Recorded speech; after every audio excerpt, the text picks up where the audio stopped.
Hello there, YouTubers. Today we're gonna talk a little about Mamma Mia and that movie and Nostalgia Critic review of that movie. So let's begin. Well, okay. I watched his review and I will comment on things he said in that. Okay, the first point is that it's a chick flick. Yes, it's a chick flick, but it's also a summer blockbuster movie. And usually these blockbuster movies are lighthearted because, let's say, you're at the beach tanning yourself and all that, and your brain gets tired by all the tanning and sunning. So, because of that, there's a reason they do these light-heart entertainment, and it works because millions of people saw it, even if it was in the summer. So it worked. Cool. But also, of course, it's based on ABBA's music, and ABBA was very big when they were around. So. Okay, he mentioned something in the beginning of the review that he thought that they ripped Titanic when they're showing waves and that. I don't agree on that. It was such a short scene, so I don't really agree really. But he said also this chic list that he made and talked about, and I will talk about that list. Number one on that one is glittery title. Yeah, he couldn't have said that better. I agree totally. It's annoying. It's weird, but yeah, okay. Number two, Squeam. Now, I saw this movie in Sweden at the cinema, and the volume was raised very high. And that was one of the scenes you just wanted to do like this. Because it was so annoying when the girls were squealing like that. I mean, horrible. That was one of the things that annoyed me with the movie. Number three is comic relief speaking in unison. Yeah, okay. I mean, when Sophie tells that she's bringing the dads to the place, yeah, okay, kind of funny, but whatever. And ear-bleedingly loud secret handshakes with the adult girls and the smaller ones. Well, that's almost the same as squeeing. That is also so very annoying when they do that. I mean, you just want to put your ears out. Annoying, like hell. Okay, here's something that's not on the list, but I will mention it anyway. He said that, be funny, but not really.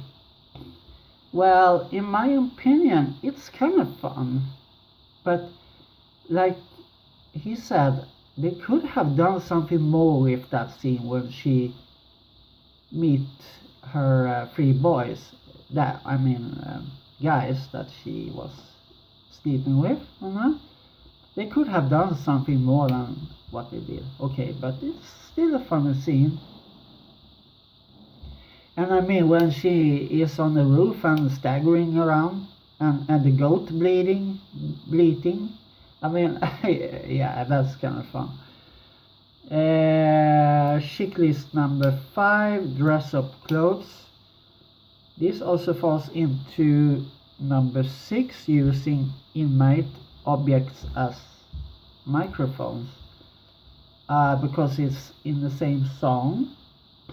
Now, here's something that I think Nostalgia Critic missed with this scene. He said that, yeah, your three boys is here and you can swing your hips. No, it's not about that. I'm sorry, but it's not about that. It's about that the woman, Tanya and Rosie, reminds her of her time when she was in a group. They sing a song later with the group. They just want to cheer her up, and it works. She gets happy again, even if the dads are there. Okay. There's also something in the same song that I think Nostalgia Critic missed, and that's there's a man on a piano on a boat, and that's Benny Andersson. He was one of the members in ABBA. Also Björn Ulvaeus is also in the movie, but that's during the ending credits. So people who don't watch that, they miss it, okay. But what amazes me with that they are there, is that the two girls that also was ABBA is not there.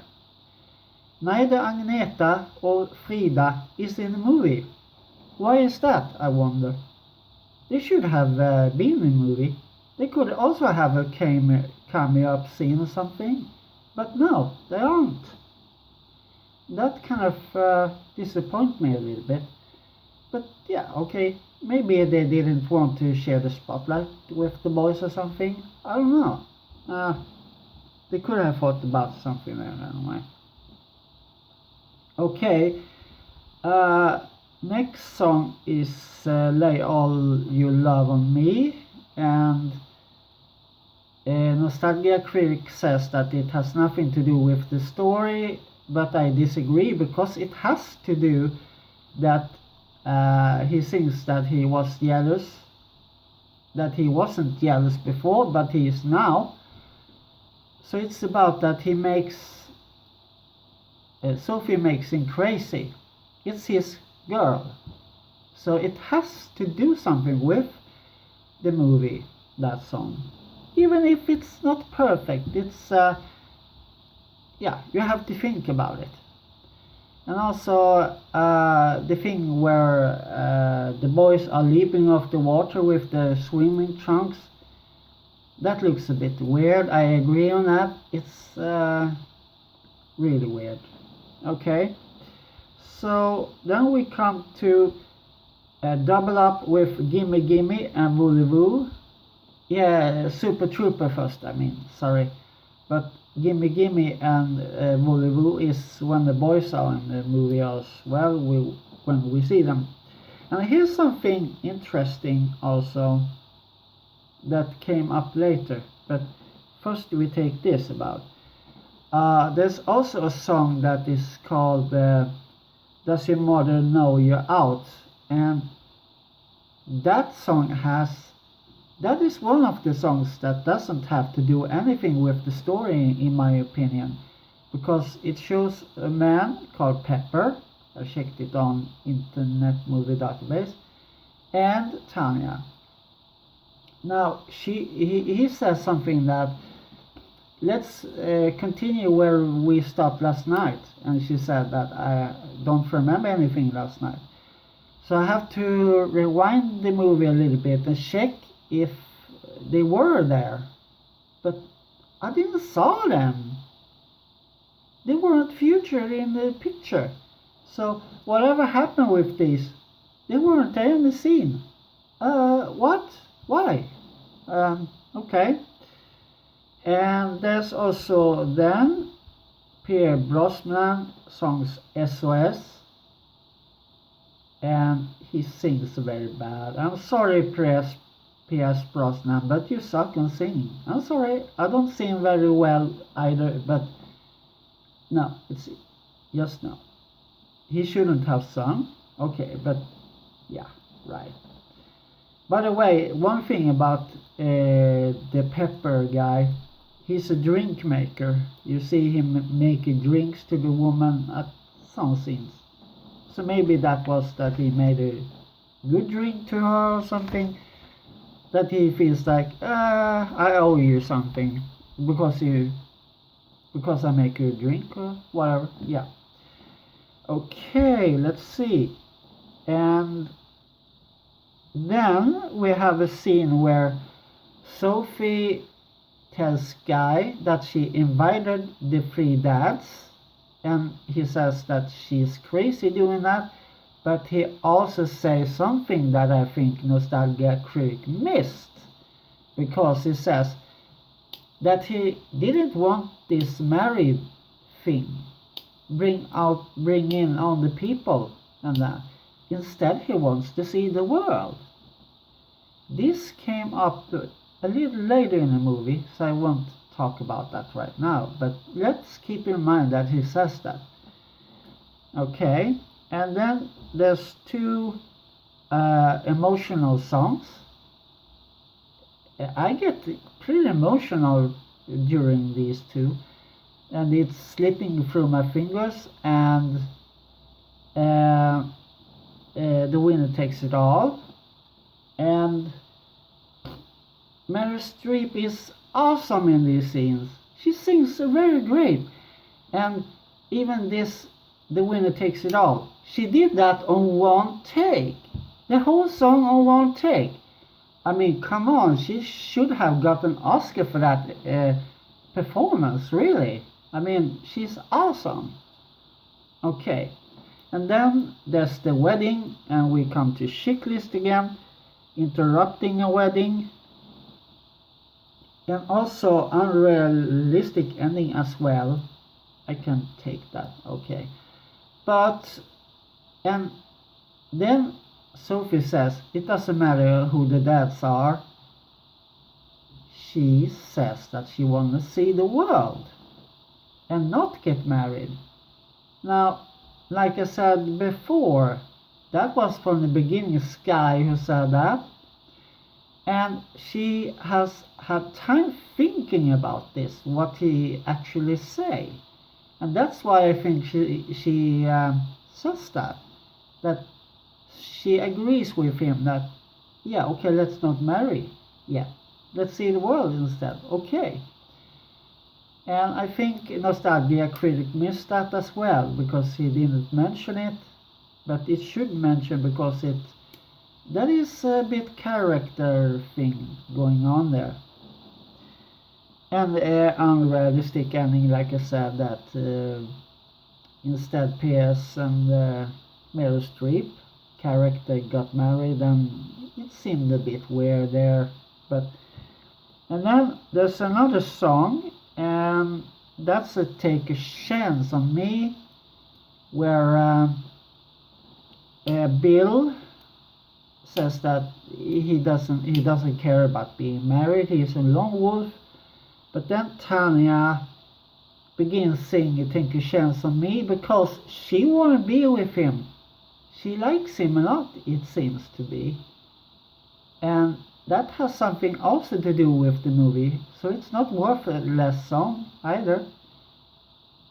Some says that the movie should be over like there, but you know, it's a character development right there with Bill and Tanya, or maybe it's Rose, I don't remember who it is, but anyway.